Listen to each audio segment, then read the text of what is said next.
Welcome to episode 9 of the G5 Hive, where we aim to bring you all the honey from week 7 in G5 college football. I am your host, Justice, and I am joined by a very special guest tonight, Andrew P. Katz from the Bring the Red Shirt podcast. How's it going, Andrew?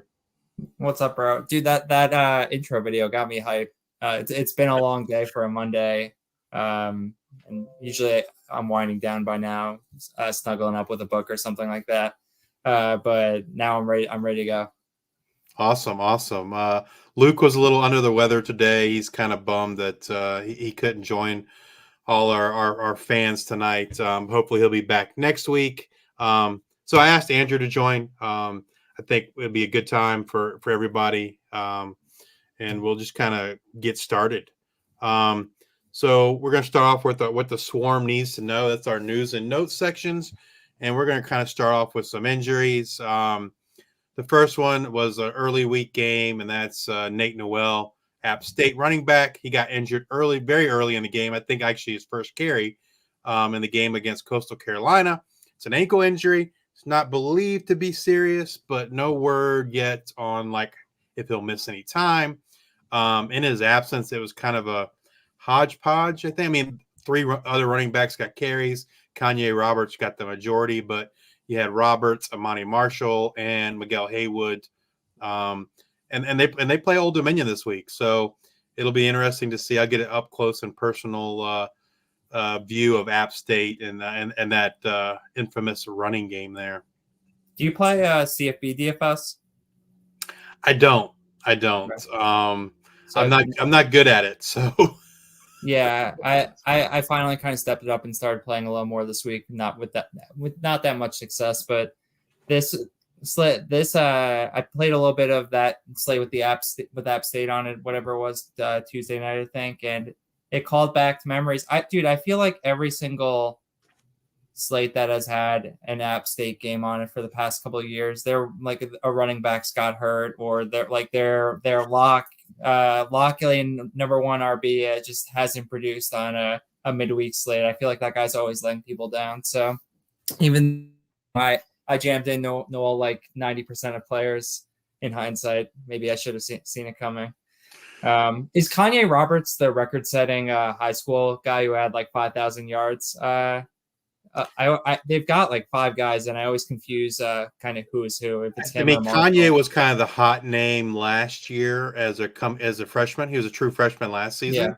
Yeah. And then Haywood came over as a transfer from Navy, I believe. And Amani Marshall was kind of who everyone thought was the RB2 after last year. And he hasn't gotten much run at all this year. And I think a lot of people are, we're concerned like, hey, where's Amani Marshall?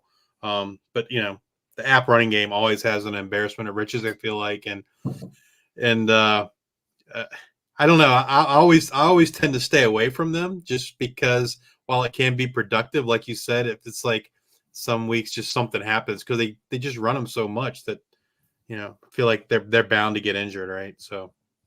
Yeah, I didn't draft any Nate Noel this year and was feeling pretty bad about it after he was like leading the nation in carries per game or something. But bummer for everyone who was had him at this point, I guess, because who knows what that's going to be like from an injury perspective. I'm sure we won't get any news. It'll be week to week type deal. No, I will. I'll be at the game Saturday. Hopefully, I'm usually not in early enough to see pregame warmups. I'm still in the parking lot tailgating. So, nice. But we'll see. If I see anything, I'll try to tweet it out. East Carolina running back, true freshman Javius Bond got injured on the opening kickoff in the game against SMU, and he was seen on crutches in the sidelines. Again, I couldn't find what the injury was, but they said they didn't believe it to be serious. And it's kind of unfortunate because I felt like Bond was just starting to get some run there.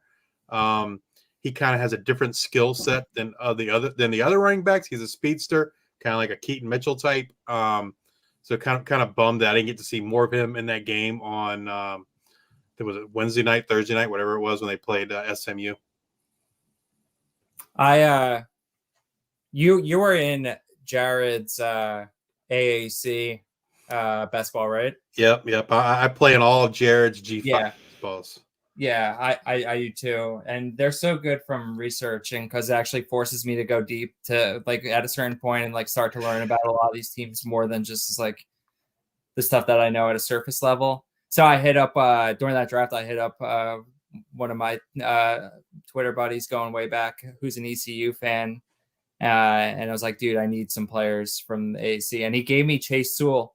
And he was like, dude, Oh, get nice. this guy. Yeah. And he like that guy, I think he's going to stick around. And like, it seems like he is going to be peppered with targets going forward. So I'm trying to grab him in some deeper leagues this week and thinking that like that a nice floor and ceiling mix could be in his future. Absolutely. And I was planning on talking about him a little bit more later too. So that's Oh, great. nice. So we got word this week. Actually, Luke got word that Boise State running back George Holani won't be back until late November. And for me personally, that's awesome news, right? Because Ashton Jeanty is just like a bona fide stud. He could be our player of the week every week. I think we've already named him twice at this point.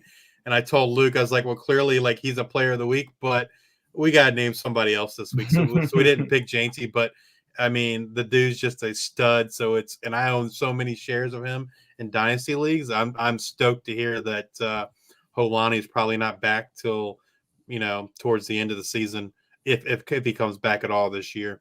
So that's great news for me.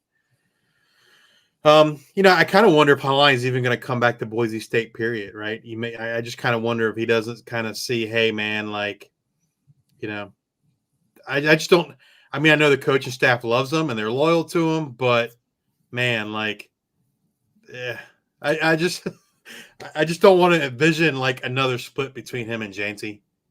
Yeah, I mean, I thought he was going pro at the end of last year. It felt like the buzz leading up to the bowl game against North Texas was trending towards him opting out, and then he plays, does nothing, and then it's like, okay, fine, all right, you had your send off, time to go pro, and like sign a UDFA contract or whatever. But then he came back. I, based on nothing other than really loving Genty, I grabbed Genty in lots of best balls, and I'm enjoying that this year. He is so good, man. He is insane. Yeah, God, he is so good. Totally ridiculous. I would it be that surprising if Holani just kind of rode off into the sunset and we never heard from him again? I know he's got eligibility, but the guy's body's has to have been through hell at this point. Every single year, it feels like he misses stretches of games with serious injuries. I mean, what if a big P5 comes calling, like say, like I don't know, like a Michigan, where they kind of use a committee approach, and maybe he can be part of that committee. I mean, I don't know. Like to me, that would sound enticing, right, for him? It would. That wouldn't be good for our buddy Chris K, who's been stealthily acquiring Holani dynasty shares this week as trade deadlines approach. So I think he's got his eyes set on a little more of a lottery ticket translating into like a nice G5 run heavy system. Maybe get a quarterback over to Charlotte, bring Holani in, and just let him run 30 times for 110 yards every game. Man, he can't go to Charlotte and mess up with my Darrell Robinson share.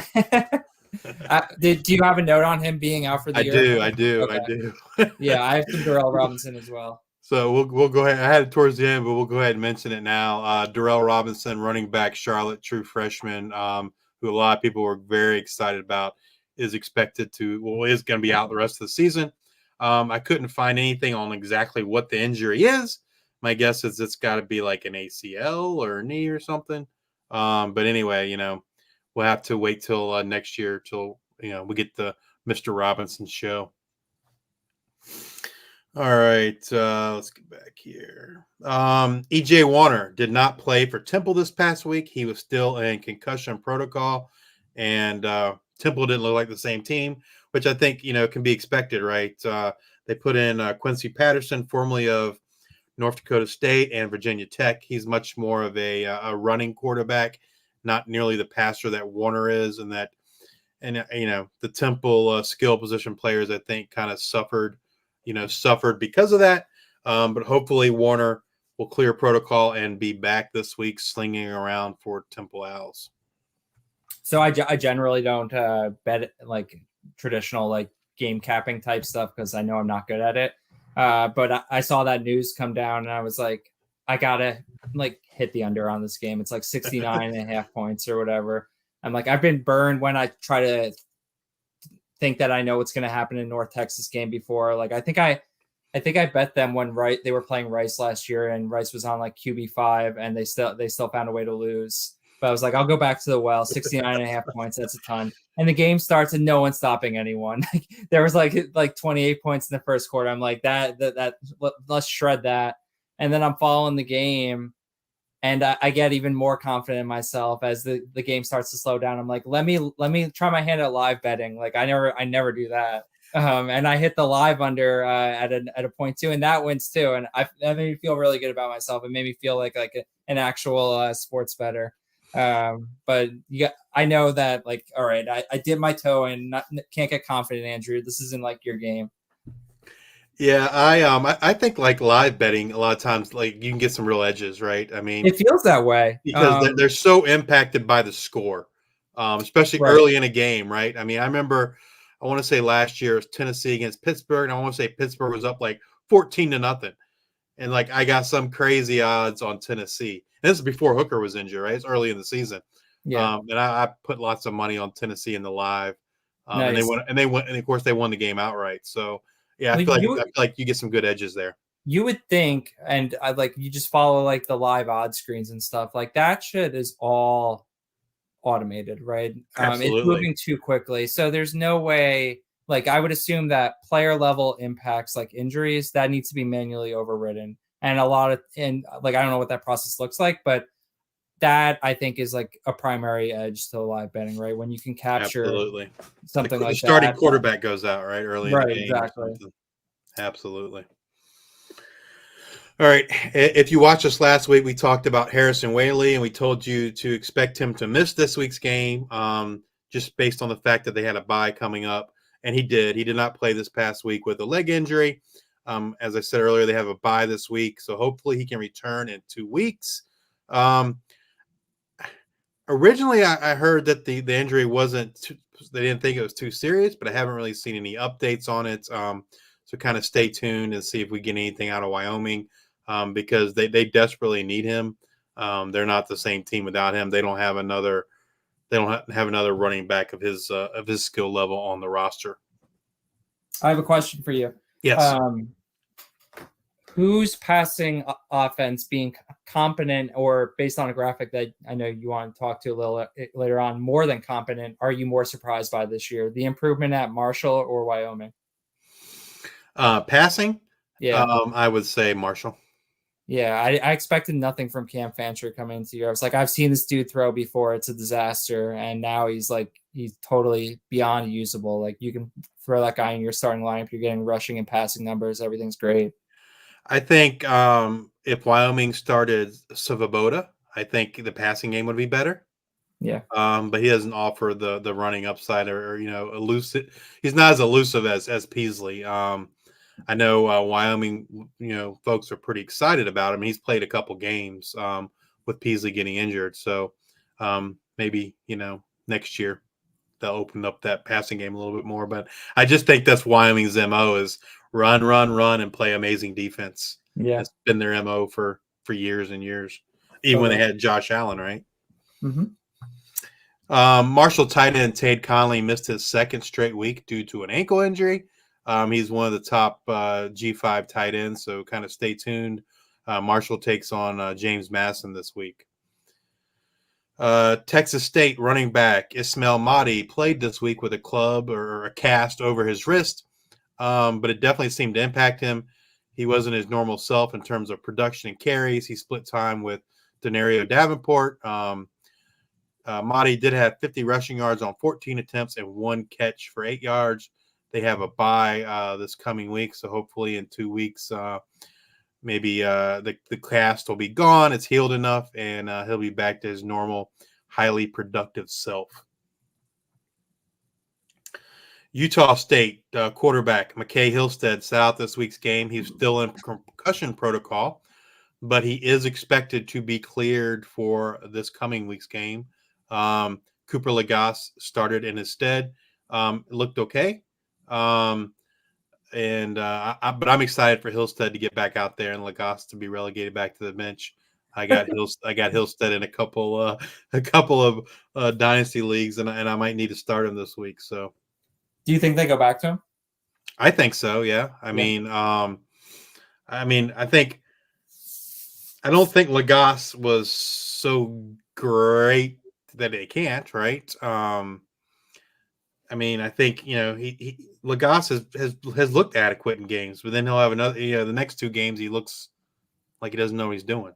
Yeah. I think they definitely see Hillstead as their future, and so I don't see any reason they won't go back to him. So hopefully they will. This next piece of news is not really an injury news, but I saw this when I was scanning for news, and I just kind of found it very interesting. UL Monroe wide receiver Tyrone Howe was escorted out of the stadium on Saturday after he reportedly threw a water bottle into the Texas State student section and broke a student's nose or someone in the student section's nose. What I saw basically said that he was getting into it with the student section, and I verbally, and then he took a water bottle. Obviously, it had to be a full water bottle. He broke somebody's nose, threw it in there, and apparently broke someone's nose, and he got escorted out. So I'd kind of, if you got Tyrone Howe, I'd be kind of paying attention to see if there's any repercussions from that, whether he gets, has to sit out a quarter or a half or a full game, or could be possibly he has to do nothing, right? I don't know. Yeah. Just kind of making folks aware if they do have Tyrone Howe, because he is the UL Monroe, I think, passing offense, right? They don't really have anyone else that's viable from a receiver or tight end standpoint other than Howe. I caught the last few drives of that game, and I turned it on, and of course it was like the ESPN Plus, just like you could have kind of done the production in your backyard type of quality. But that's we love that about ESPN Plus. Just the fact that I have access to all those games, like they could charge me triple and I'd be okay with it. It's awesome that we at least have access to it. But yeah, I turned it on, I guess, right after that occurred because the announcers just mentioned that Hal was ejected and not coming back in or whatever. It's like, okay, whatever. I guess that happens. But that atmosphere at that game was wild. Like it felt just from what you could hear on the broadcast that like the crowd was electric in San Marcos. But I thought so. I tuned in because I wanted to see my boy Joey Hobart show out, and caught a couple touchdowns down the stretch, which was great. I haven't watched much Texas State up to this point, just from the standpoint of like their games are in the middle of the day or just like not like I can't find them or whatever. So, but it was like I expected to be more impressed with TJ Finley than I was. So I hesitate to say he's regressing since I don't have the context of having watched him when his stats were amazing. But like that dude looked super rattled in this game. Granted, like he was able to make it work the last couple drives, but like just throwing off his back foot. Like I was like, all right, this looks like Auburn TJ or LSU TJ Finley again. Like I wouldn't be that surprised just based on this. Like maybe it's finally Hornsby time in a couple of weeks. Like drop a couple more games. Like they should have lost this game. You follow the tailgate tent? No, it wasn't him. It was Bud Elliott who tweeted out like that, or one of them tweeted out that basically this was the stat line of Texas State this past week was like unmatchable historically. Yeah. You run like 105 plays, to turn the ball over only once and only score 21 points. Like that feels very quarterback driven. And what I saw kind of confirmed that. I just want to see Hornsby run this offense without my Joey Hobart shares suffering. Well, that's the problem, right? They're going to suffer. To me, going back to preseason, as soon as I saw them reach out and get Finley, I was like, this isn't good. Like, yeah, I felt like, the same way. Why are you doing this? And so, like, from that point on, like, I didn't have any Hornsby shares. And and I didn't go get any. When people ask me, I encourage them to get Finley. I said Yeah. because you're going to get him like free. Um, it just yeah. I mean, how bad does Hornsby have to be that he can't beat out Finley? I mean, obviously Hornsby's electric, like running the ball, Yeah. but if he can't, like in my opinion, with Finley being the one starting, to me that says that Hornsby can't even be like adequate passing the ball, right? Probably. That's what it means to me. Because if he was at least adequate, like he'd have to be starting. So he's like not, he can't even be average. He's below average, and so yeah, I mean, I don't know. It'd be interesting to see how it plays out. I do have a few dynasty shares of PJ Hatter, the freshman quarterback. Yeah. Mhm. Um, so I mean, I mean, a lot would have to happen for him to get any run this year, but maybe towards the end of the season, depending on how things shake out, maybe he'll get some. But I mean, I don't even know. I think Finley. I don't even think Finley's even done after this year, right? Doesn't he have like maybe one more Yeah, year? he's got some years, I think. But So yeah, it's like you said, it's kind of sad because like I don't think neither Finley or Hornsby can have this offense live up to its full potential under either one of them, right? Um, Hornsby from a fantasy standpoint would be awesome, but the QBs, the wide receivers are going to suffer. right, So, right, right. um, they got a dynamic running back in Mahdi. They got receivers. So I mean, to me, I think Finley was the right call if he's the clear better passer, which I assume he has to be at this point. Speaking of quarterbacks, Air Force quarterback Zach Larrier suffered a knee injury versus Wyoming. There's no word on the seriousness of that injury. Zach was intriguing to me in a lot of leagues because he had dual eligibility, Hmm. running back, quarterback. Otherwise, like I wouldn't even roster him. And even like as a running back, if you're, I mean, that's where I owned him. That's where I would start him at. But it wasn't like, I mean, people bitch because you're starting three quarterbacks or whatever. But like to me, it's not even really a cheat code because he's really essentially putting up similar numbers. Not even they weren't even putting up like extremely great numbers for a running back. He was just kind of putting up average running back numbers. And that's kind of what to me was the attraction of him, where you could get him. A Memphis running back, Blake Watson, he did play this week, but after the game, the head coaches were asked about why he didn't play that much, and they said he was limited due to some injuries and some ailments, and so he was kind of on a pitch count, if you will. So that's something to kind of monitor going forward, because the guy's been electric. He's been, in my opinion, their best player. I was sad to see him leave Old Dominion, but he's Hmm. clearly the best player on that Memphis team, and they're going to need him to down the stretch as they I, continue. I have him in exactly one league, and it's in a dynasty league where every year I have the same problem. Like I feel good about my roster, but the roster is like we have like 60 guys and we start like 15. And I can't get it right. It like I'm not good at roster management when it comes to figuring out how to start. And you look at Blake Watson's game log, I've gotten him wrong every single week. Like I bench him, goes off, start him, Yeah, I injured him. started him this week. That was rough. Yeah, that wasn't fun. All right, Jacksonville State running back Malik Jackson suffered an injury against Liberty and is expected to be out for this week's game against Western Kentucky. Anwar Lewis got the work in Jackson's absence, so if you're hurting for running backs and Lewis is available, he's someone you can go pick up and not have to worry about him splitting time with Malik Jackson, who again is Are expected to be out this week. are you planning on noting the quarterback Yeah, injury count there as well? I have that further down. Oh, okay. Just talking about the mess at quarterback in Yeah, yeah, general. yeah. Um, Louisiana Tech running back Tyree Shelton left the game versus Middle Tennessee with an injury and did not return. No word on that injury, but Louisiana Tech is on a bye this week. We already talked about Charlotte Durrell Robinson. Northern Illinois wide receiver, as we mentioned last week, Casper Rutkowicz missed this week's game again. He suffered an injury in the previous week. Fresno State quarterback Mikey Keene sat out this week, but reportedly was available as an emergency only option. They are on a bye this coming week, so he should be on track to start in 2 weeks. News came out today that Colorado State running back Kobe Johnson is out for the rest of the season due to an injury. And the plan is for him to redshirt, as I don't believe he played more than 4 games. Avery Murrow's been hurt too.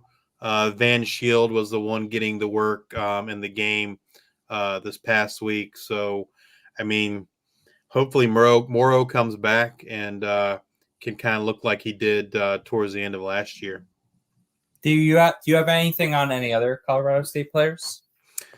I don't. I have a stealthy one. Okay. I think I own him in every league I want him. All right. So JRS, Justin Ross Simmons didn't play a snap this week. I don't know if it's injury, like discipline, whatever. But did you see who stepped up for Colorado State? Dylan Goffney. Dude, yes, it's happening. It started to happen the week before. He got 10 targets, only caught, I think, 2 or 3. But I think it was 785 1 this week. Like, I think it's like it is happening from a dynasty perspective. It's happened like definitely, right? Like with Horton out the door this year, like that is he's good to go. And you can imagine why it didn't work out to start the year, right? Like I assumed, okay, he comes in, Dylan Goffney comes in, it's gonna be 3 wide receiver sets with him, JRS, and Horton. But Goffney's not a slot guy, I guess. But like and if it was me, I would just jam my best players on the field, but everybody works. Right. So that's why Lewis Brown starts. So then the incumbents, JRS and Horton, start the year, and Goffney's kind of chilling on the bench. But now the season parted.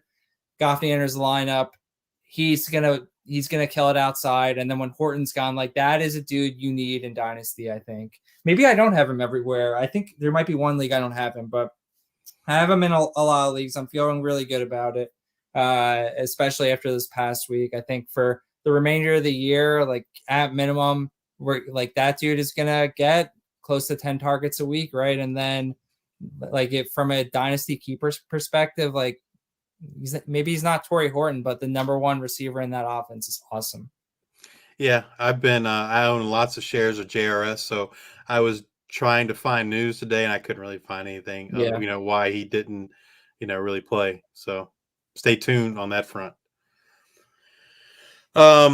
Also came out today, Ball State tight end Brady Hunt, who had recent ankle surgery, and wide receiver Ty Robinson, who had thumb surgery, will likely sit out the rest of the season, and they will both seek a medical red shirt. So, if you have Tanner Koziol, you won't have to worry about him and Hunt splitting time the rest of the season. And also Ball State freshman quarterback Caden Samanza. He has hit that 4-game threshold, and it looks like they're going to likely try to sit him the rest of the year to preserve a year of eligibility. That's kind of what they said today. They thought it'd be better for his development to do that. They've kind of been a revolving door there at quarterback with Samanza and Hatcher and Kelly. So maybe they felt like, hey, he's not going to help us win any more games this year. Let's just go with what we have and hope to get him ready to play next year. It's kind of the way I take it. Yeah. I am surprised, annoyed, whatever word you want, that like generally speaking with a situation like Hunt and Koziel, like one drops, the other ascends, but we haven't really seen the bump. And you could blame right. the quarterback disaster there presumably, but even still, like you would think you could throw it 10 times a game to your best weapon in the passing game, and I don't know, it's just not. It doesn't seem like it's happening. It's annoying. Yes, absolutely. South Florida quarterback Byron Brown took a shot. The player that hit him was ejected for targeting, and he had to leave the game, but he was able to return later in the game. So hopefully he should be good to go moving forward. I haven't had a chance to box score scout or do anything on that game. I saw the disaster that was the score of the game. Yeah. Who came in when he went out? Was it Bohannon or someone else? No, it wasn't Bohannon. Oh my gosh, I had to look at the box score to tell you. I know it wasn't Bohannon. I know that. Let's see if I can bring the box score up here real quick. Yeah, because I know a lot of people were commenting like, "Oh, like Bohannon wasn't even the next one in." Um, it was Bryce Archie. Oh, I'm So familiar with the name. But I he don't know. came from Coastal Carolina, and then Sean Atkins the receiver, also threw a pass. But Good for him. yeah, Bryce Archie was 4 of 7 for 44 yards. Yeah, it's kind of like, to me, like, I don't know, maybe like Bohannon's either just like not right, Yeah. or he's trying to preserve a year of eligibility and be a grad transfer again. I don't know. But I mean, he Yeah. hasn't played, so he could play in one game and it wouldn't hurt Right. him. But yeah, just kind of weird there. I've seen lots of Twitter chat about when I was trying to find stuff about Byron Brown, and this past week I saw several tweets from South Florida fans where they're unhappy with Byron Brown, right? From a fantasy perspective, the dude's been pretty damn good. Um, you know, Isn't that isn't that all we care about? yeah, I mean, like, well, from their perspective, they want wins, right? Yeah. Yeah. Yeah. But it's clear they're not going to go to Bohannon. So who else they have other than freshman Israel Carter, who I was really high on going into the season, but you know it's kind of predicated. If Brown's going to be the man there, then there's not really much room for Carter to play anytime in the near future. So be interesting to see, like, if the coaching staff kind of gets uneasy with Brown. But I think for the foreseeable future, Brown's the guy, right? Maybe Yeah. at the end of the year, maybe they throw Carter in there or something. But Did you so see Luke citing anonymous sources in the chat? oh no, oh, I don't have the comments on. Oh, there you go. So some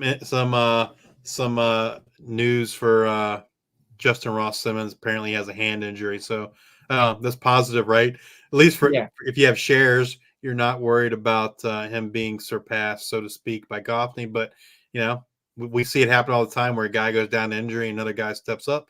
But even let's say JRS is fine, right? That doesn't mean bad for Goffney, because next year Horton's gone, and so Goffney Totally. just slots into that other outside receiver slot. So. Yep.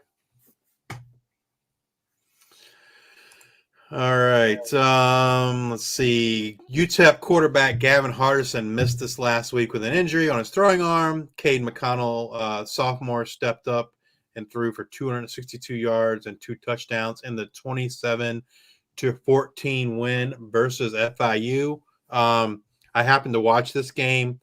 It wasn't, I don't know, it wasn't a pleasant game to watch. I didn't feel like, from either side. It just kind of looked like bad football all around. So I just bet under on Cade McConnell yards for this week. I got 195. There was a better number, but it got bet down a second before I could get it. But it looked like, how did this fourth string quarterback dude throw for two? He threw for like 170 in the first 10 minutes. Like, was it busted coverages? Is he actually legit? What's going on? Well, I mean, I have it further down to talk about Kelly Right. Akhariyi, Yeah. and that's just like that's him, right? That's it's throw it. He runs a post pattern, and you throw it up deep to him, right? That's kind of like where their offense is right now. And supposedly Tyron Smith is sitting out the rest of the year to preserve a year of eligibility, and so I just feel like this is kind of like going to be their offense. It's going to be so boom or bust. What is Me, what is the name of this week's rivalry? Is it the Battle on I-10 or something like that? It's got some cool name. I think so. Yeah. Hopefully New Mexico State just doubles Kelly, and then I'll be all set. He's such a boomer bust play. Speaking of this game, I wanted to the one thing that really did impress me. Let's see if I can get it up here.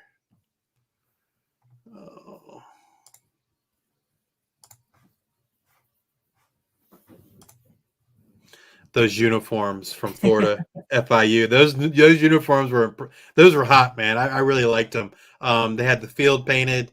They call them their Miami Vice uniforms. I'm told they're kind of reminiscent of the Miami Heat, LeBron James era Miami Vice uniforms. I'm not an NBA guy, so I couldn't tell you, but I know a lot of people were talking about that. But those uniforms, those were hot, man. It's Yeah, it's kind of a shame. Like as you can see, there aren't many people in the stands at FIU, which is kind of the norm, I feel like. But man, those uniforms were those were it for this week, man. Those might be some of the best uniforms I've seen in a long time, in my opinion. But yeah, pretty hot, pretty good stuff.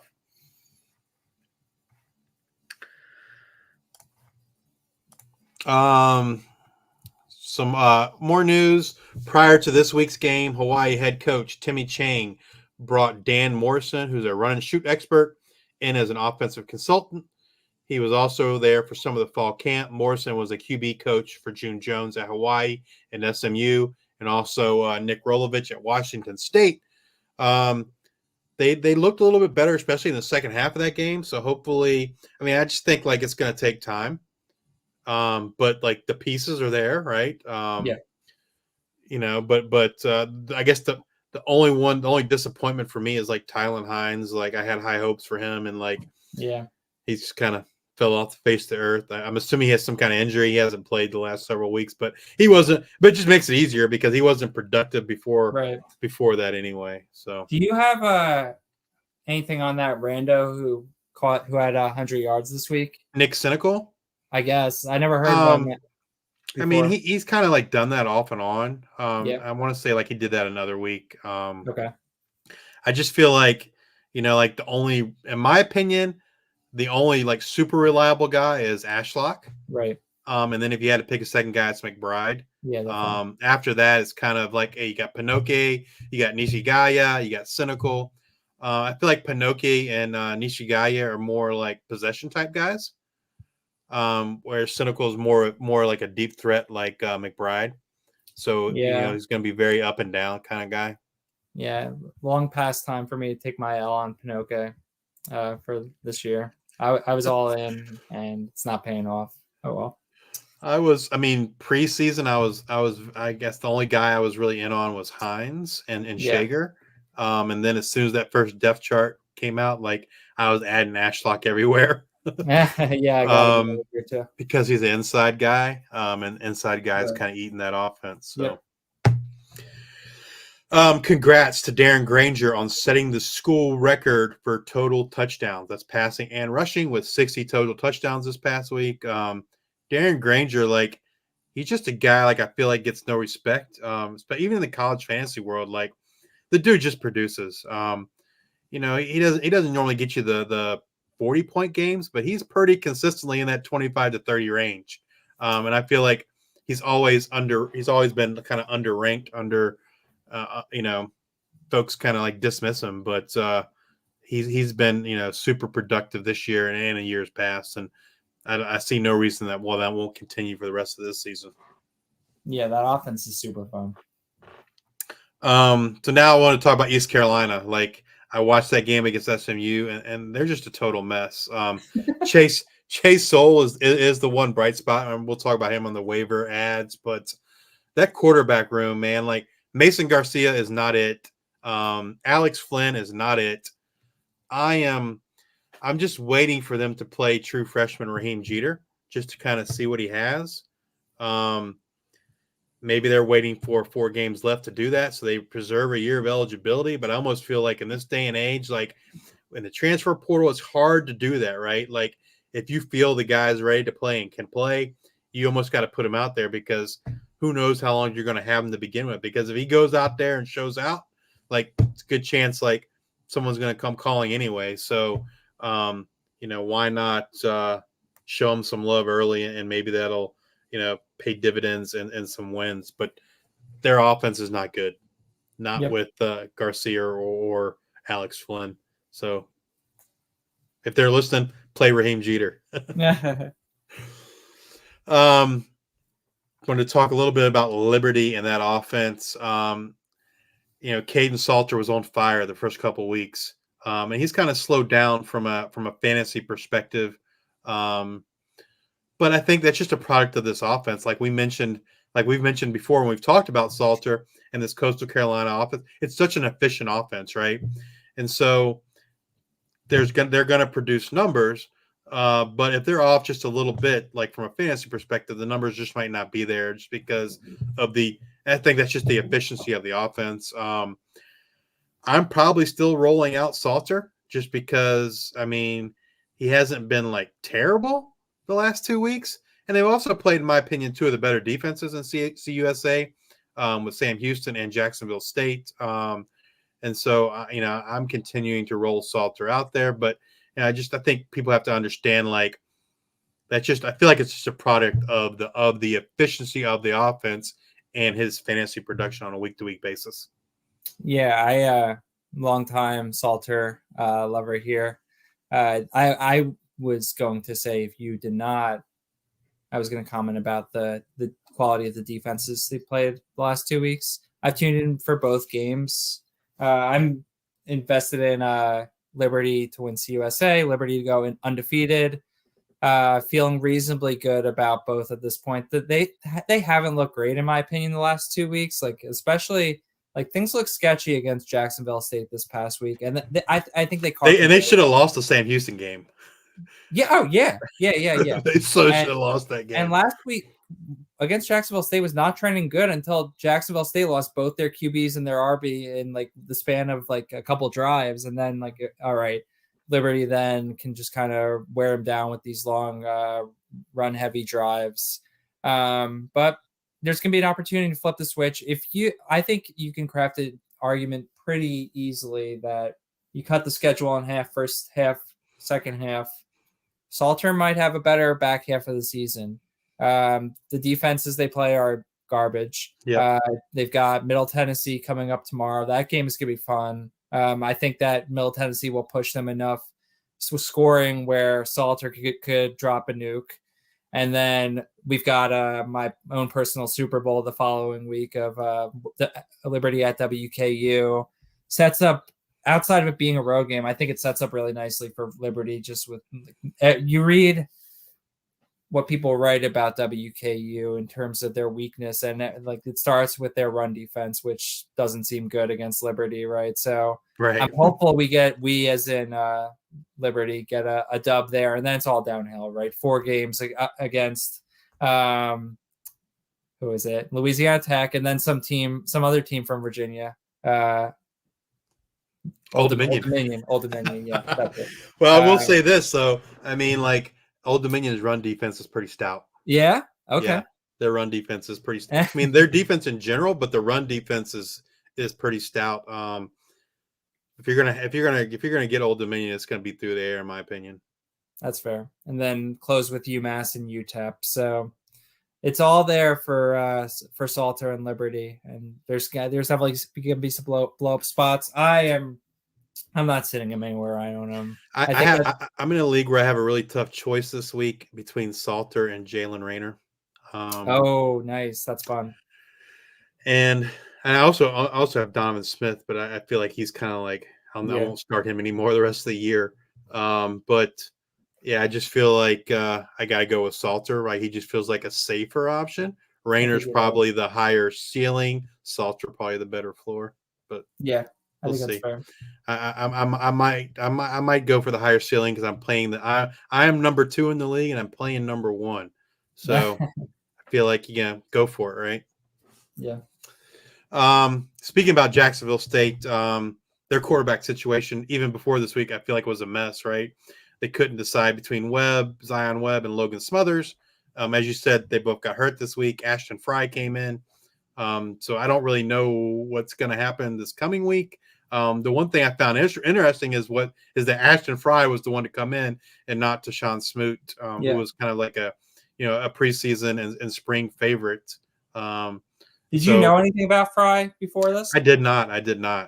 I thought he looked surprisingly competent for a third stringer. But the problem, he didn't look totally lost. Yeah, what'd you say?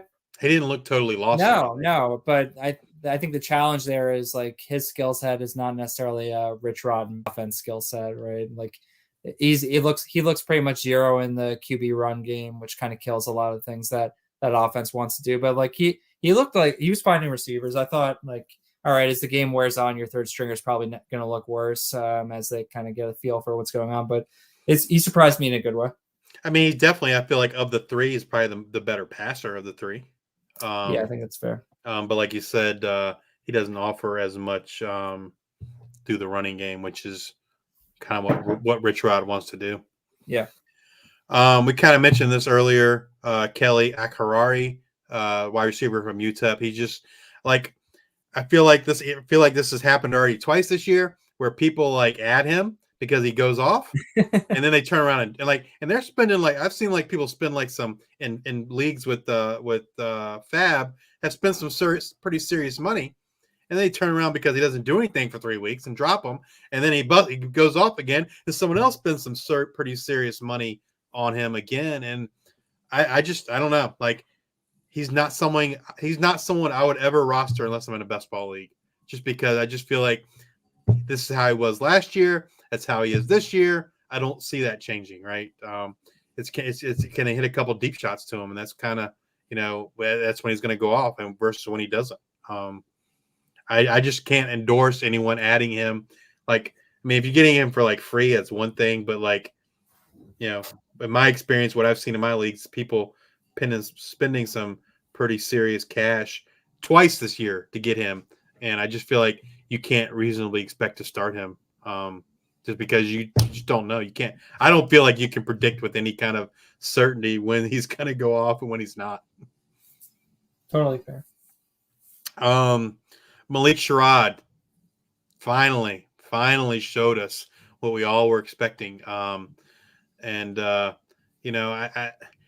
on this show anyway, me and Luke both tried to caution folks every week, about Gilliam. And if you looked at the numbers, Gilliam like put up numbers, but if you really looked at him, like he wasn't very good. And so, his yards per carry, et cetera, weren't great. And so, Sherrod kind of showed us this week what we were all hoping for preseason. And so I had him in a few leagues, deeper leagues, and I felt vindicated somewhat for holding on to him for so long, and he finally rewarded me with an amazing week. Fortunately, one of my leagues where I do own was a best ball, and so hey, I needed that this week. And with some buys with my other running backs, and so yeah, huge week, helped me a ton. The Boise State, Colorado State, that was one of the, in my opinion, one of the most exciting games I felt like over the weekend. We kind of had 3 nights of crazy game finishes, right? And they were all the very last game of the night.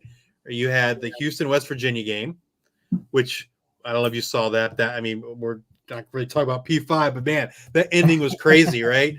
West Virginia gets a touchdown with like 12 seconds left, and then Houston gets the ball back, gets the ball to the 50, and then throws a Hail Mary to win the game. Freaking crazy. And then you had the Colorado-Stanford game. I caught the very end of that game. I watched the second half, and that was a crazy game. And then the Boise State, Colorado State, another crazy one where I don't know if you saw this game, Andrew, but the opening of the second half, a Boise State player on the kickoff like leveled this guy, blindsided this guy from Colorado State, laid him out. It was a scary scene there for a few minutes. They obviously come out in the field, get emergency personnel out there, and then like I saw them starting to cut the guy's jersey off on the field, and then they kind of cut away, and it was like commercial city from there on out. Yeah. So, it kind of reminded me of the DeMar Hamlin situation when I saw them cut that jersey. I'm thinking like, there's only one reason to be cutting this dude's jersey off. You're trying to perform CPR, right? Right. I haven't seen an update on the guy, but I do know when they did finally get him off the field on the card, he did give a thumbs up. So I hopefully he is okay. But that woke Colorado State up, right? From that point on, like they played with an entirely different level of energy. The game certainly was very chippy from that point on. The referees, I felt like did a good job. A Boise State guy got ejected And certainly after they ejected that Boise State player, things kind of calmed down from a chippiness standpoint. But yeah, I mean, it was a super exciting game. It was another, Hail Mary to win it. Dallin Holker was there to kind of corral the when the Boise State guys kind of tipped it or tried to tip it down. Holker was there. I mean, it was just kind of like classic, like that's how you play a Hail Mary, right? You get everyone jump ball, and you have someone there waiting to catch that. Yeah. It was a pretty awesome game, and I think it was the first time Colorado State's beat Boise State like in a really, really long time. So yeah, it was to me one of the best games of the weekend. The JMU game, I watched some of that game. They just kind of dominated Georgia Southern. That was kind of a revenge, I think, for JMU, trying to get payback on Georgia Southern for beating them last year, and they just dominated that game from all facets. Super impressed by JMU. They should be ranked, in my opinion. I think they're 26, I think, in the polls. But hopefully, after this week they play Marshall, they'll get ranked, assuming they beat Marshall. Do you read that site Hellraiser? I don't. I do follow a lot of JMU folks on Twitter. This is I think it is not largely, but geared toward Arkansas State. But it covers the guy writes about Sunbelt at large too. Yeah, and I just found it a couple weeks ago, and now I read everything because the guy, like, his grammar could be improved, and I'm a grammar snob. But outside of that, like spelling grammar, like outside of that, like eloquent writer, and what's most important, of course, I agree with a lot of things he says. But so I've started consuming everything the dude writes, and he wrote a scathing article, basically like, "What the f are we doing here? Not ranking JMU? Like, this absolutely, is, like, so much of this like big media just garbage, trying to just continue to filter up power and shit to P5, which it's all totally gross." But it's a good example of that. Like, just James Madison not being ranked right now is ridiculous. Well, I think it's also ridiculous, like, that they can't be bowl eligible. Yeah. I don't understand the mentality for that, right? Because, like, who are you protecting, right? They say, well, they need time to be able to transition.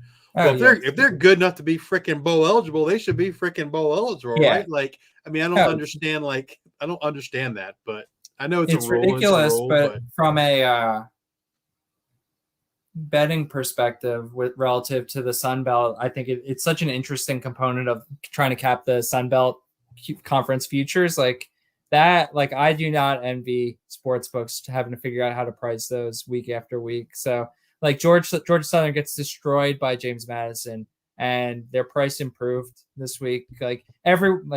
I think on the West side, it might just come down to, like, did you have to play James Madison? Oh, you're probably not going to the conference championship because you have an extra loss relative to some other team that you're competing with in your division. But yeah, like, it's just like, you can do whatever you want in that conference, right, in terms of week after week. But when James Madison comes calling, it's probably an L. Yeah, absolutely. I mean, they're so good, and like, they're so good in like every aspect of the game. Their defense is top notch. The offense, I think Bainbridge, I think, posted today, like, Chris, Kay calls himself the QB whisperer, but maybe it really should be Kurt Signetti, because he turned Todd Centeo into Jordan McLeod into like fantasy studs, right? Who were like rejects everywhere else they played. They're the best team in the state of Virginia. I feel like they've been that way the last 2 years, maybe even longer. I don't see that slowing down anytime soon, unfortunately for me. Speaking about the Sun Belt, Georgia State looked pretty good beating Marshall. I think Georgia State's another one who, like, much like Granger, right? They haven't gotten a ton of respect in terms of their ability to win the Sun Belt, but I feel like they're right in there. I mean, I think they're probably a more complete team than like a Georgia Southern, right? They can run the ball, pass the ball. Their defense, I feel like, is a little bit better. So it'll be interesting to see how they finish the year out. Yeah, their schedule from the outset looked impossible. I feel like a lot has changed in the Sun Belt from when the season started till now, but and I don't have the schedule pulled up in front of me. I know they randomly get LSU in like week 12 or something. Not that that impacts the Sun Belt race, but yeah, they're definitely they're definitely a contender more so than I think I certainly thought at the beginning of Yeah. the season. So yeah, we'll see how it goes. There's like 8 teams in there that can get it done. Yes, absolutely. Um, on to Maction. So, I think Jared asked this question in our C2C Slack: Is Maction dead for another year? Um, this past week the scoring was down quite a bit in the MAC. My hope is that was just the weather, right? Wasn't it like rainy and kind of windy out in the Midwest? Um, so I'm invested in a lot of MAC guys, and so I'm Right. hoping that that was just a product of the weather. And I want to see Jace Bauer or even Bert Emanuel get fired up, or Jalen Buckley. We got Gage Larverdane back this week. So I'm excited to see what those guys can do, especially when we get to the Tuesday night action, which will be coming up here soon. Yeah, I'm a little skeptical about how Maction plays out this year, especially with like, okay, Ohio looks like a shell of themselves, like Rourke's not there. Yeah. But from a future perspective, we at least have teams like Western Michigan and Kent State that it seems like are trying to set themselves up for success offensively. They just don't have the pieces yet. Yep. So potentially Maction is dormant for this year, but like you can craft an argument for how things could be exciting, but it really does seem like we might be a year away from getting back to like the Brett Gabbert, Jack Sorensen 51-49 shootout days. Absolutely. Yeah, That's what I'm looking forward to. yeah, that's where we want to be. Old Dominion is non-committal on their starting quarterback for this week. I don't know that, in my opinion, it shouldn't be much of a debate between Jack Shields and Grant Wilson. There was even some talk that Jack Shields perhaps might move positions just to, get on the field.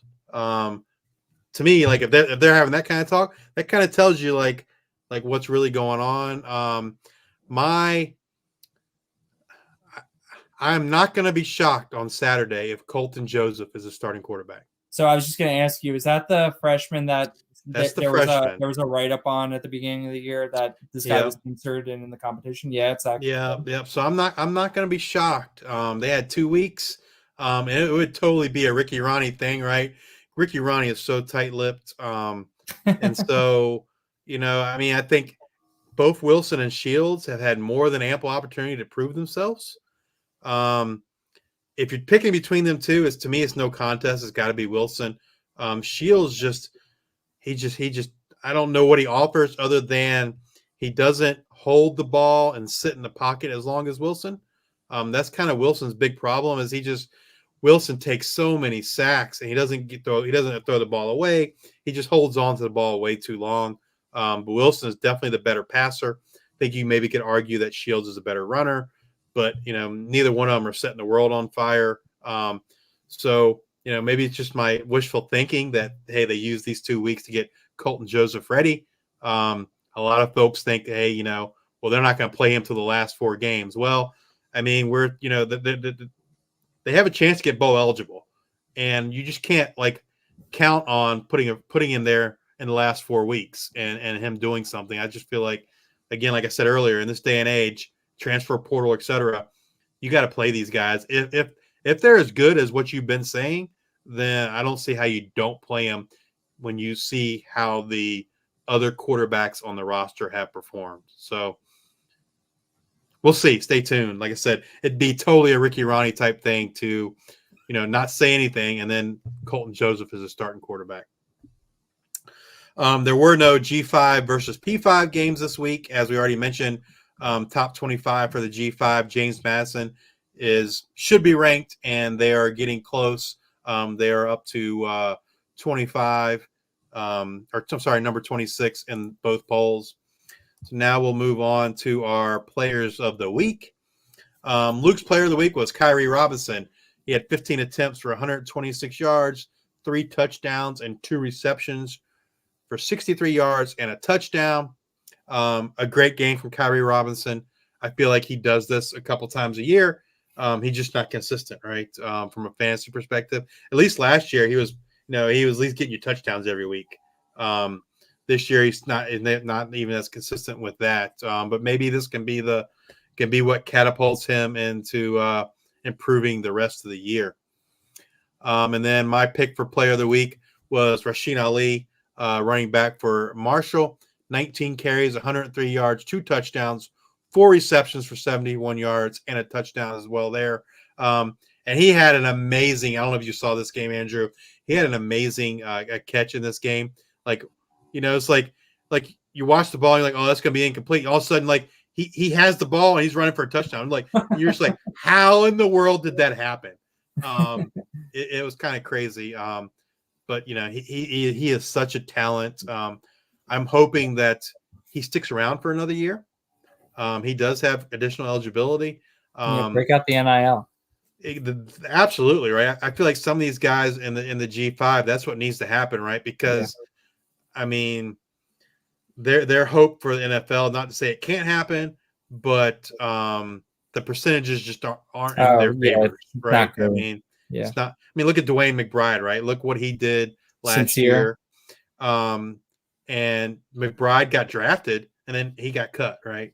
So I just, I don't know. I just feel like a lot of these G5 guys are much better off kind of taking the Hunter Dickinson from basketball route, right? Make that money. Hunter Dickinson's maybe he'll play in the NBA, but he's never going to be a superstar, right? And so he goes to Kansas, gets millions of dollars of NIL money.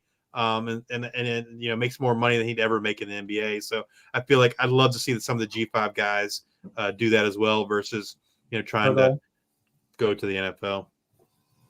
Did you make the Dylan Goffney slide for my player of the week? No, I didn't. Okay, it's there in spirit. I did not get that memo till we started recording. So now we're going to move on to what we call our 2020 guys. These are the top producers in G5. I'm not going to spend a ton of time. We've talked about these guys week in and week out. What I will mention is there is one new guy this week in the bucket, and that is Cam Fancher, who Andrew and I talked about earlier about how surprising he's playing this year. He is 11th in attempts per game and 14th in yards. He's the only new guy to this list. The rest of the guys are pretty much the same. In the same order as Davis Brin, E.J. Warner, Braden Fowler, Nicolosi, Braden Shager, Austin Reed, Mikey Keene, Nicholas Vattiato, Jacob Zeno, Seth Hennigan, J.T. Daniels, Preston Stone, Grayson McCall, and Joey Aguilar. I've talked about many times, when we go over these lists, like, Jacob Zeno just continues to surprise me, right? Like, never saw that one coming in a million years. The rest of these guys, I feel like, or maybe JT Daniels and Joey Aguilar are kind of in that same boat, but the rest of these guys, I think, that they're performing as we expected. Maybe not Fowler Nicolosi from the standpoint of, hey, you didn't expect him to be the star. You would have thought that'd be Clay Millen, right? But if someone told you, hey, Braden Fowler Nicolosi is going to be the starting quarterback at Colorado State, then I think you certainly would have expected him to meet these, to kind of put these stats up, because it's just more a function of their offense. And man, they've looked so much better with him than Clay Millen. Very sad for all my Clay Millen shares, but Same. It is what it is, right? Yeah. All right, moving on to the running backs. Again, same guys week in and week out. The 2020 guys, they're the top 20 in total touches, top 20 in total yards per game. We do only have one new guy this week, and that is Quentin Cooley over at Liberty. And he is he's had a big week the last couple weeks. He ranks 17th in touches per game and 18th in yards at 101.2 yards. But the last 2 weeks, man, he's really ramped up, and I feel like that's mostly I feel like due to injuries. Right, they lost Von Blue, Billy Lucas has been banged up, and so they've kind of I think had to feed Cooley out of necessity. We'll see if that trend continues this week. But then I don't know they really have outside of Lucas they haven't really shown many other running backs in their stable. But yeah, Cooley is definitely someone to keep an eye on as we move forward. The top of the list, like I think, like Ashton Jainty, I mean, we haven't ran these numbers for all of college football, but I got to guess that Jainty's number one, like in all of college football in touches and yards. Yeah. Um, he's just incredible. We've talked about him earlier in the show. Marcus Carroll continues to be a stud for Georgia State. Kamani Vidal, Rasheen Ali, Nate Noel, Harrison Whaley, Karan Lynch Adams, been kind of a surprise on this list.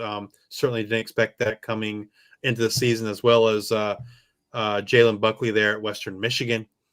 Harrison Whaley, Larry McCammon III, Blake Watson, and Antario Brown kind of round out our 2020 guys there for running backs.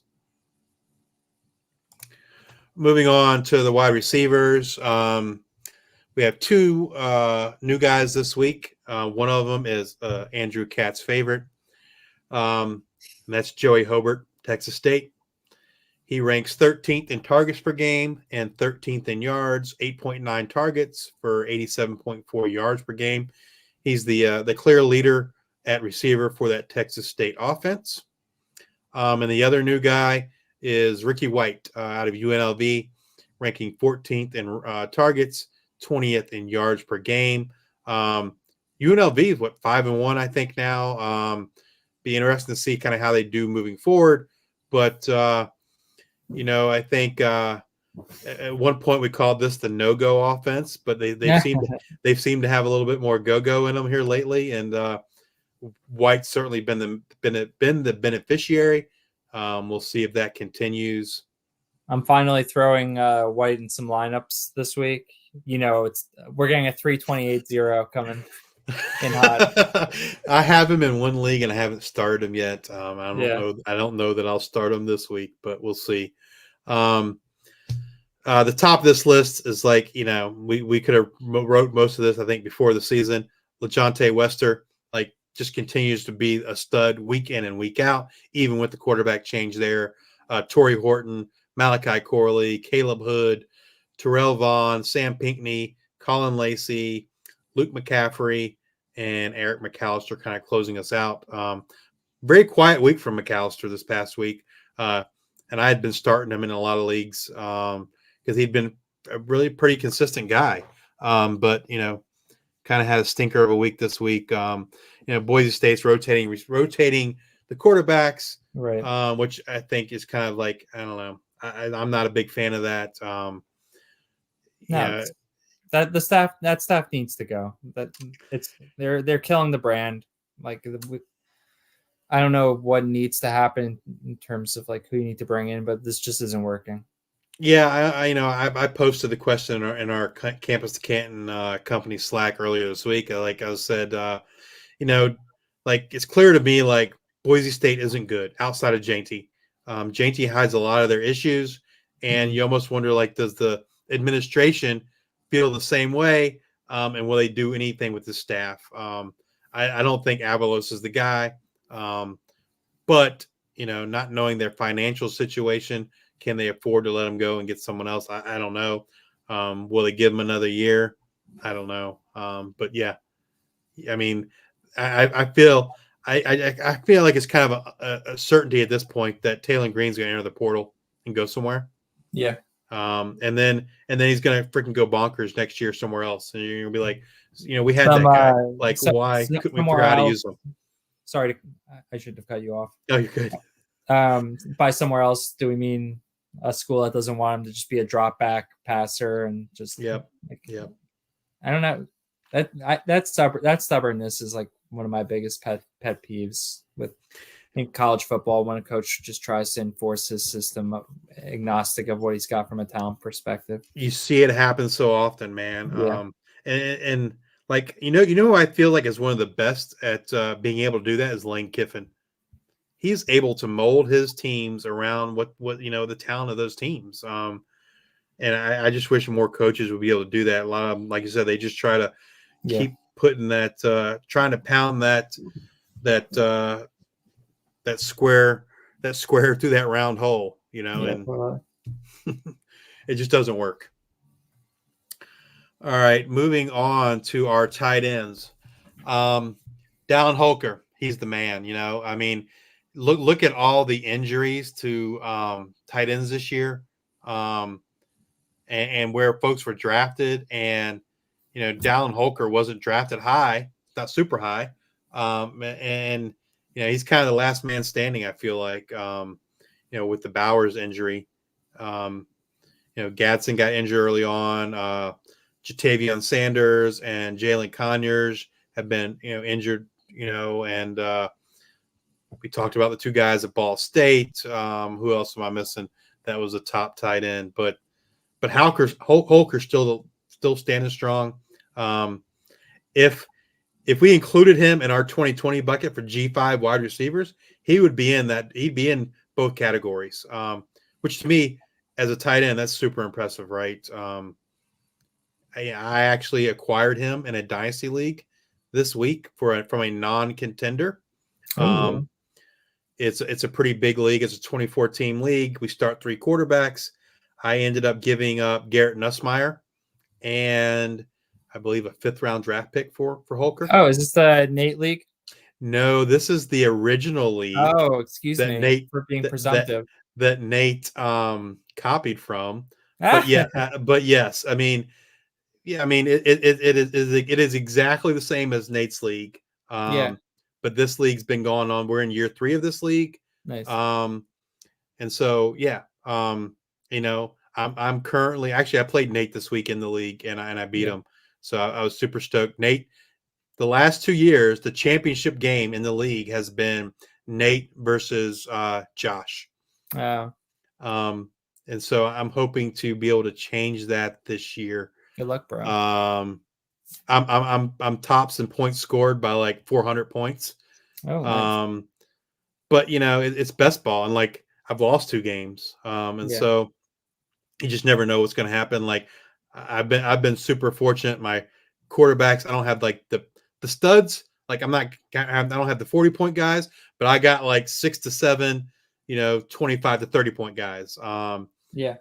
I got stud running backs, and my receivers are I got like 2 or 3 studs, and then I got some usable guys. Tight end was a weak spot for me, but I got Holker. I have Holker, Jaheim Bell, Justin Jolly. I had the kid from Purdue, but he got hurt out for the Yeah. year, so I needed another receiver, so I went out and got another tight end. Went out and got Holker. Hopefully, he can help me bring home that championship. I'm in the new startup year 1 of that format. It's great, Yeah. great, dude. The best ball format's great. Like not just from a time management perspective, but from a roster construction perspective. Like there's so many roster spots. Like I love the strategy angles of it, and it also helps that I'm doing pretty well. I think I'm gonna get into the playoffs, and then we'll see what happens. But yep, that's all you got to do, right? Get into the playoffs. Like college, there's so much luck involved in college I see fantasy some football in general. Yeah, I see some guys on this list I actually have in that league. I drafted RJ Maryland in like round 2 of that league. I was like, that we start 2 tight ends. There's 24 teams. Like I need that guy on my team. I have JJ McAfee. Dude, I picked up that dude from Rice on your list here, Bowden Green. He gets like enough targets every week where it's like, all right, I can roster you and like that you're not hurting my team. You're helping me. It's a nice safe floor option. Absolutely. As a data nerd though, so I've been scrutinizing your tables that you have here. What are you sorting by in this table? This particular one there is no rhyme or reason. The other ones there is. I noted that, yeah, but this one's kind of more. I mean, in general, it's targets. Yeah. But you see, I have Holden Willis at the bottom, and the reason why Holden Willis is at the bottom is because where we're pulling this data from, they consider Holden Willis a wide receiver, not Okay. a tight end, and so we have to kind of manually go in and add him. And in a lot of leagues, I don't know if Nate's league is this way, but the league that Nate's league is modeled after, Holden Willis is a receiver. He's not a tight end. Yeah, Nate's got the same thing going on. Primary Like, position only. yeah, I was thinking about like asking for a position override at some point, but like Nate's got more important things going on. Like he doesn't need me complaining to him about Yeah, my I like mean, fifth string tight your end. best bet is, and it won't happen in season, is to talk to Fantrax, because in the other league, I drafted Nick Nash with my very Yeah. last pick, and he was a quarterback, and so I had back to back picks, so I had 6 hours on the clock, and I told folks, I said, look, I'm going to take my time because I'm waiting for an answer. So I emailed Fantrax and said, hey, you got this guy listed at quarterback. Like, he's clearly not a quarterback anymore. He's a receiver. Like, his primary position needs to be wide receiver. So my first 3 hours comes and goes. I drafted a player like with like 2 or 3 minutes left on the clock. And then I sat there and waited. And then like shortly after I got on my second clock, I got an answer. And they said, we agree. He's a wide receiver now. And so I drafted Nick Nash, and Nice. he's been he hasn't been stellar, but he's been in that format and a league that deep. He's been useful. So yeah, I mean, yeah, Fantrax doesn't make position changes in season, but sometimes you can have some luck before the season starts getting them to agree to do that. Now moving on to our waivers. These are the top G5 waiver quarterbacks. They're rostered in 30% or less of leagues. And you can see here, several of our 2020 guys are on this list. EJ Warner, Nicholas Fatiato, Braden Fowler Nicolosi, Joey Aguilar, JT Daniels, Cam Fancher. And then we have some other guys who have performed admirably, notably Jordan McLeod. Now, a player like Jordan McLeod is not necessarily going to show up in our list because our list is generally is passing volume, right? But McLeod's, dual threat. The same with Diego Pavia, Zion Chris. They're all those dual threat guys, and they're much more valuable in those leagues where you're only getting 4 points passing touchdown. So, I'm shocked that some of these guys are still available on waivers. McLeod's only 12% owned. EJ Warner 29%, Braden Fowler Nicolosi 25%. So if you're looking for quarterbacks in some of these leagues, these are some of the guys I would be targeting. Going to our running backs, as with any league, in any format, running backs are just kind of hard to find. And so we try to dig a little deep to get some of these running backs that are 30% owned or less. Anthony Watkins coming back off the bye week. He's been heating up lately. He's only rostered in 3% of leagues. Quentin Cooley, one of our 2020 guys, only owned in 9% of leagues. And then we got Kalen Black. Kalen Black, he hasn't been, other than this past week, he balled out. But before that, I'd say he's just a consistent guy, right? Getting you that 10 to 15 points. But I got to tell you, I expected big things from Mr. Black next year. Lawton's gone. I just feel like he's going to be the man. Maybe they won't share the running back carries as much as they do currently. Black, he's electric, and I can't wait to see him get a full workload, and hopefully that'll start next season. One guy I did want to mention, if you look at his straight numbers, like season numbers, you're going to be like, well, why the hell is he on this list? And that's Jalen Thomas from Kent State. He has really come on the last 2 weeks. With the last 2 games, he's had 24 and 23 attempts, 67 yards and 94 yards, respectively, taken over from Gavin Garcia. He's 0% owned. If you're hurting for running back this week, definitely look at Jalen Thomas there at Kent State. Is that the dude who was at Colorado State? That is. Really? Yes, it is. He's a big boy, right? He's like, yes. Yeah, it's interesting because I was happy to get some Gavin Garcia, figuring I had a good thing for now and going forward, but he's been usurped. And yeah, and you know what? Also, I'm a longtime Xavier Williams fan, but I guess it's just never going to happen at this point. Right. Yeah, but interesting. I can't believe Jalen Thomas, like that's that dude. He's back It in our is. It lives and is. like Like doing stuff. I looked that up this week. I was like, is this the J? Because like I remember when he went to Colorado State and like I thought he was someone I was kind of high on there. That was under Adazio, right? Yeah, And so he was someone I kind of looked at there because Adazio ran the ball so much. And then this week I was like, is that the same kid from Colorado State? And it was. So yeah. Another guy that's kind of been heating up lately is Mekhi Hughes out of Tulane. Only 14% rostered. He looks like he's kind of taken over that backfield. I'm very disappointed for my shady Clayton Johnson shares, but hey, that's the way it goes sometimes. Hughes is a stud for sure. On to the wide receivers. We don't have any of our 2020 guys on this list, but these guys are all serviceable in some of your deeper leagues. Some of the ones that kind of stand out to me the most, I'd say, are Rock Taylor at Memphis.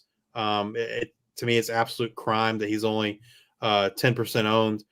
He has been, rock solid the last 4 weeks or so. Amari Thomas at UAB.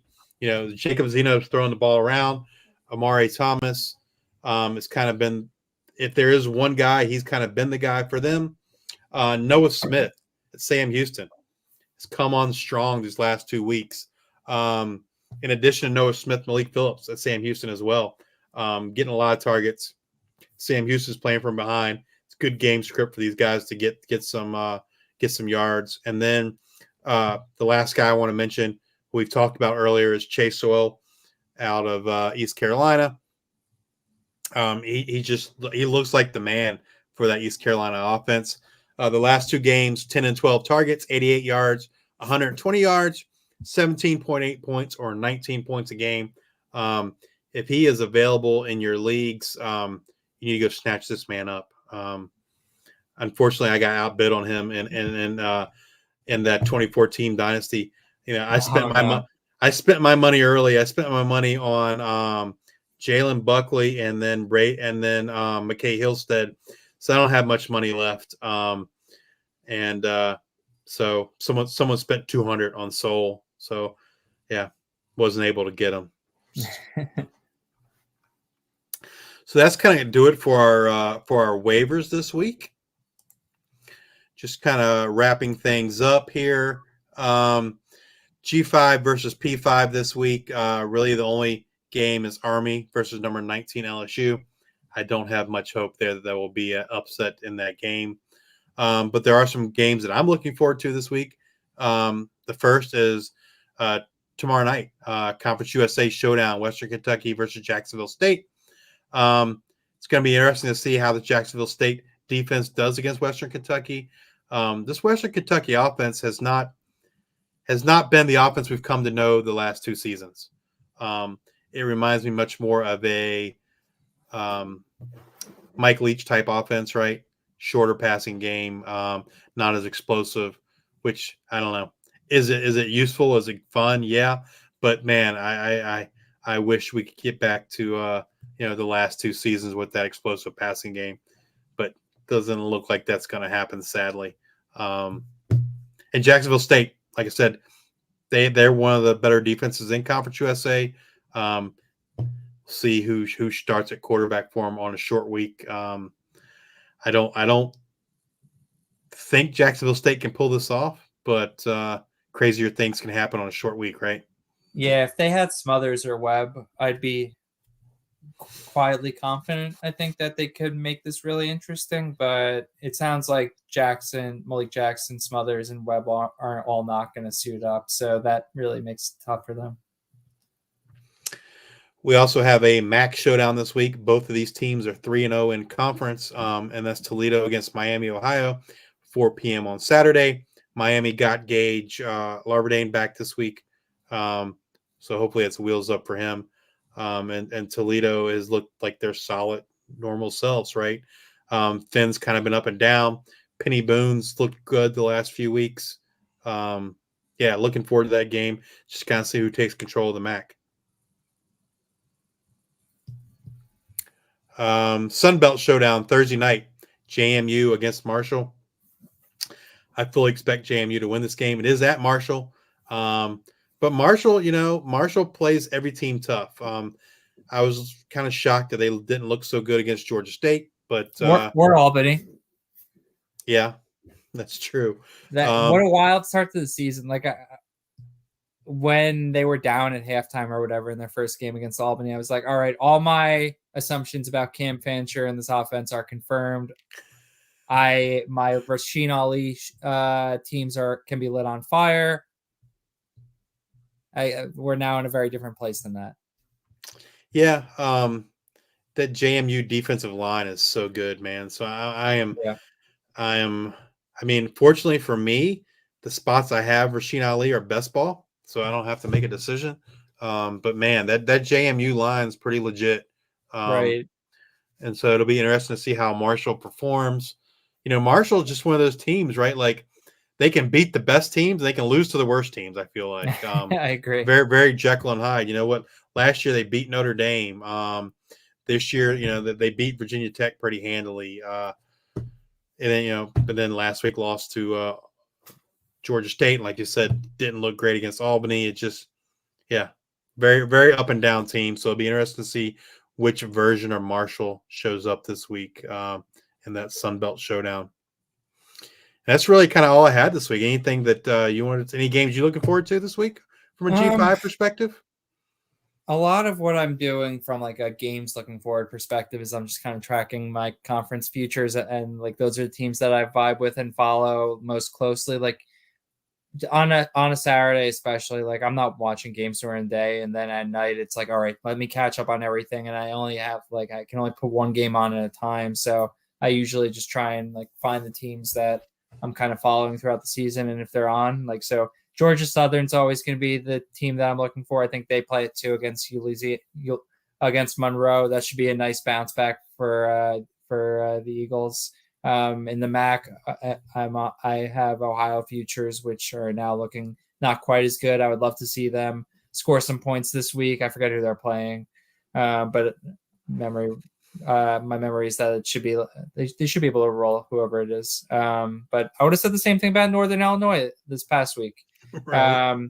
I just bought into Fresno Futures and to win the Mountain West at plus 550 today. Like that felt good. Like I feel like they're going to be in the conference championship game.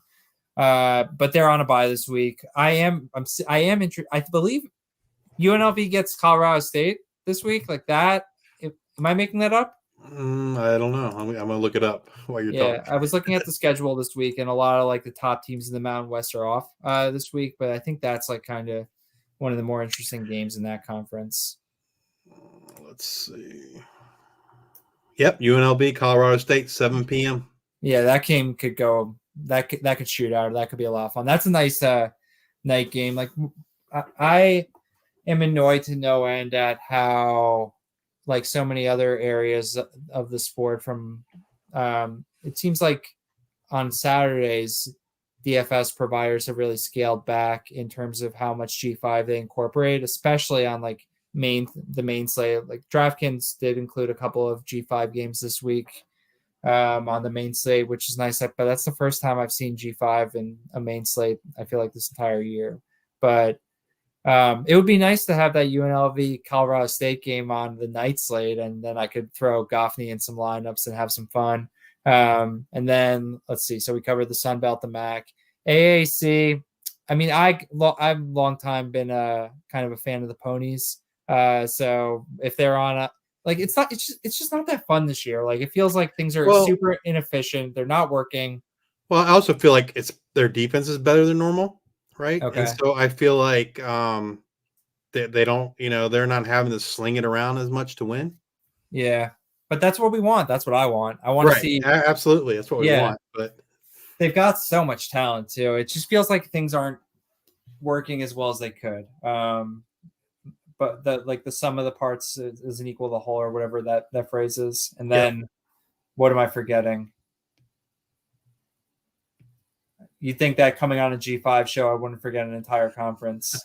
Mountain West, Mac, CUSA, He was, Sunbelt. yeah. So I'll be tuned into Liberty last night or tomorrow night. Excited that hopefully it's a little less stressful for most of the game than the last 2 weeks of Liberty football have been. Like, hopefully we can just get out, race to 50 points. Salter shows out.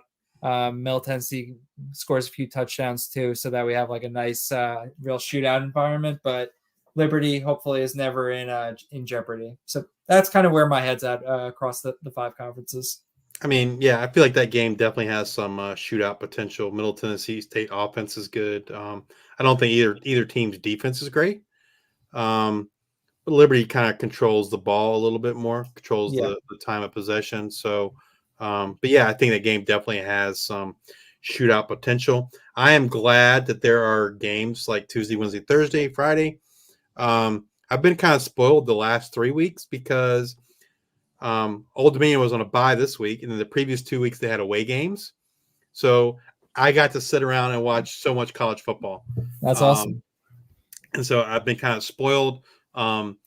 Unfortunately, this week Old Dominion has a home game. I don't know, unfortunately is the right word, but like I just feel like whenever Old Dominion has a home game, I'm just kind of like out of it for that whole week. Because I miss everything. You know, the tailgate starts 5 hours before the game starts, and by the time I get, just like this week, and like it's not too bad if it's an early game, right? If it's like a noon game, then I get to go home and watch some games. But like for instance, this week's game doesn't start till 7. Tailgate starts at 2. Means I gotta leave at 1:00 to get there. The game probably don't end till like 10:30. By the time I get home, like I'm maybe catching like the second half of some games. Yeah, it just I don't know. It's kind of like from an Old Dominion fan, I love it when they have a home game. But I feel like my college fantasy football, like my knowledge and my ability to help my rosters suffers on those weeks, right? Just because I'm not able to kind of number one, I'm not able to watch games, and number two, like when there's last minute outs, like I'm not like checking my phone, and so I can't make lineup adjustments, and so yeah. But yeah, hopefully the game is on NFL Network at 7 p.m. So I'm hopeful that there'll be a lot of fans in the stand.